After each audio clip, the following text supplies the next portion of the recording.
Hey guys, Danielle here, Mama Fit for Life, and I am using my InstaPot to make some turkey chili.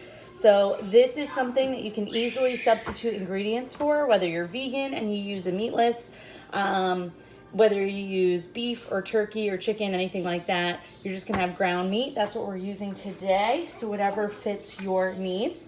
I'm going to put a tablespoon of oil on the bottom here, and I probably could use a little less. This has been on saute, so that's where I started.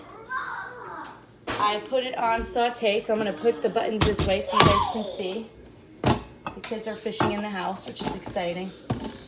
Okay, so it says hot. So I just hit. Okay, I gotta get this done. So this is saute, so you just hit that button right there, okay? And then it's gonna get warmed up, and what you're gonna do is put your oil, and then you're just gonna drop whatever your protein source is in here. Here we go. There we go, and I have to get that out of there. No, my fish is broken. I'm sure it is, Ellaby. I told you. It's not broken in half, but it's not dropping. Just give me a minute. I told you that Grayson's did the same thing. Sometimes you have to hit the button and then, like, throw it out. Really? See? Just like that. I think it's just loose in the beginning and then it gets better. All right, drop your meat in, right? And then I am going to use my favorite tool for grinding up and making turkey or taco meat is this guy right here. So we're going to put that on.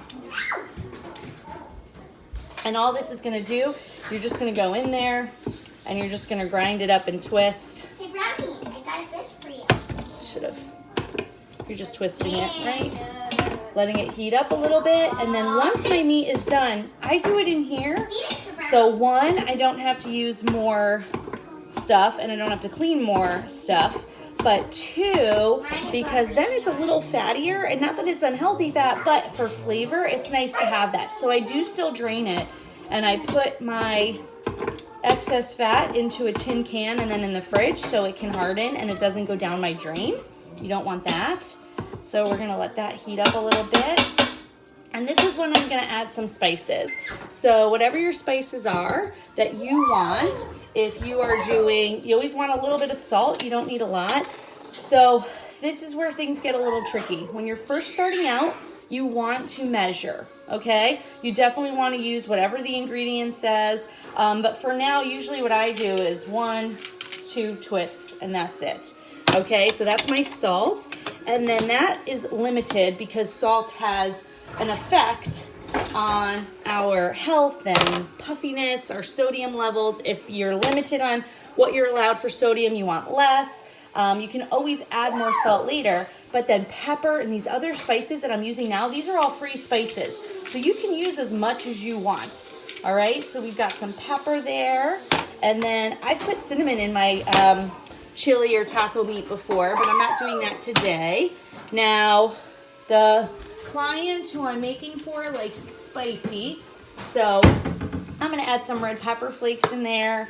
Adam likes spicy as well, so that's a nice little, so we're gonna add some red pepper flakes. And again, this is all to taste. Okay, I don't know if the door is unlocked, so you can see. This is all to taste, so if you want it hotter, then you add a little bit more spice and flavor. If you don't want it as hot, then you don't. And I can say the longer you let it sit, if you let it sit for a couple of days and reheat it in this, it gets more flavorful as the time goes by because the meat really gets to absorb the seasoning that you put into it. So I'm going to put a little bit of turmeric here. Turmeric here is really good for decreasing inflammation, natural anti-inflammatory right here.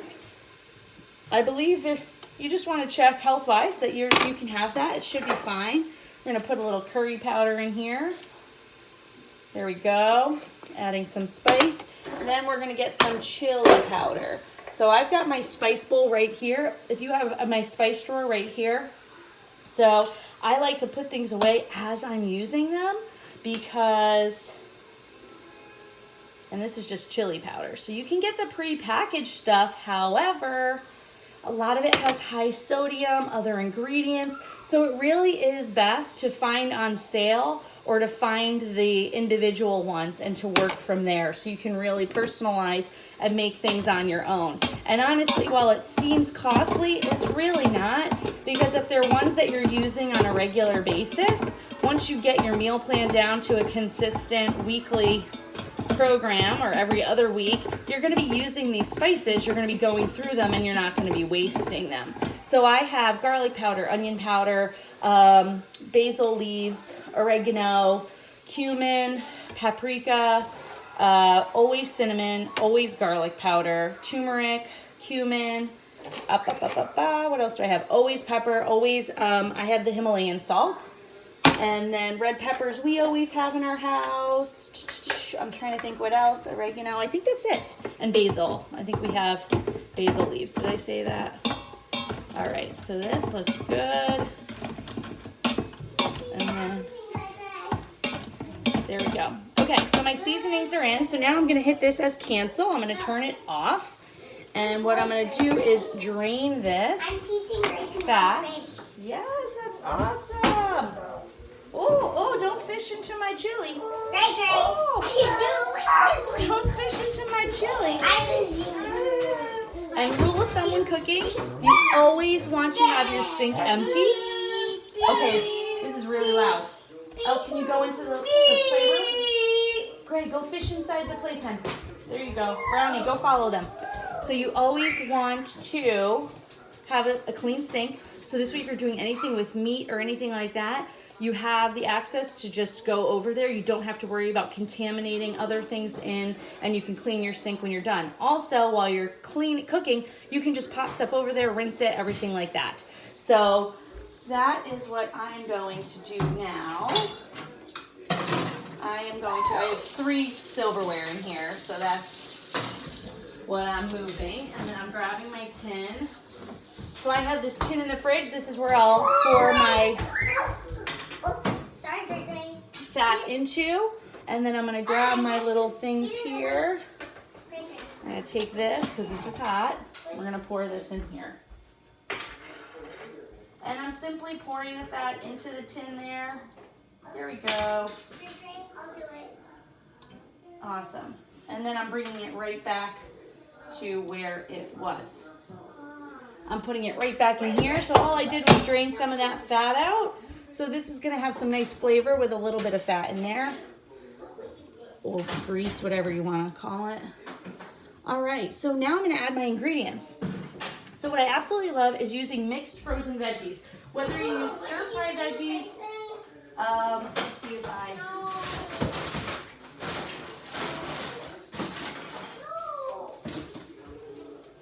All right, so I don't have them. I have to go downstairs and grab them, so I'm not going to waste your time. So now I'm going to add all of my ingredients. So I'm going to add some corn for crunch.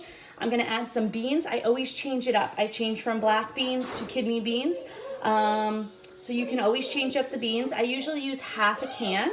And then I use a mixed stir-fried veggie pack. So whether it's peppers and onions or peppers, mushrooms, broccoli, check your freezer aisle of the grocery store and see what you guys have. It's a great way to change up your chili a little bit. When you change your protein, you change your veggies, you're not having the same exact thing.